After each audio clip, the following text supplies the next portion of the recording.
અમદાવાદના ઈસનપુર વિસ્તારમાં આવેલા સિદ્ધેશ્વર મહાદેવમાં હાલ ઊભેલો છું. અમારી જોડે સિદ્ધેશ્વર મહાદેવના મહંત છે. એ આજે જે ભવ્ય ભંડારો યોજવામાં આવ્યો હતો, આશરે 7 થી 8 હજાર માણસોએ અહીંયા પ્રસાદીનો લાભ લીધો છે.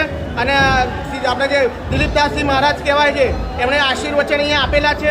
તો આપણી સાથે સિદ્ધેશ્વર મહાદેવના મહંત છે, આપણે એમની જોડે વાત કરીશું. શ્રાવણ માસ પૂરો થતા દરરોજ સિદ્ધેશ્વર દાદાને શૃંગાર તથા દીપમાળાના બધાના દર્શનનો લાભ આવતા હતા.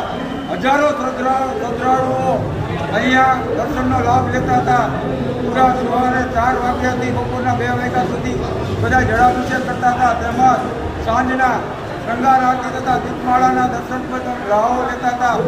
અને આજે શ્રાવણ માસ પૂરો થતા તે નિમિત્તે મહાપ્રસાદનું મહાભંડારાનું આયોજન કરેલ અને 8 થી 10 હજાર લોકોએ આજે પ્રસાદનો લાભ લીધેલ. તેમજ જગન્નાથ મંદિરના મહંત શ્રી મહામંડલેશ્વર 1008 દિલીપદાસજી બાપુનું ભવ્ય સ્વાગત કરેલ